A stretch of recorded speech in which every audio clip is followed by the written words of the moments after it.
Hello guys, today I'll show you how to zoom in DaVinci Resolve. Firstly, look at the bottom right of the timeline panel and you'll see a slider bar with plus and minus icons on either side. Drag the slider left or right to zoom in or out.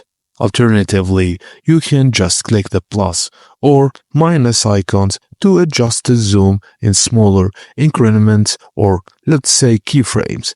Just adjust it however you like using that slider. The plus is to zoom in and the minus is to zoom out.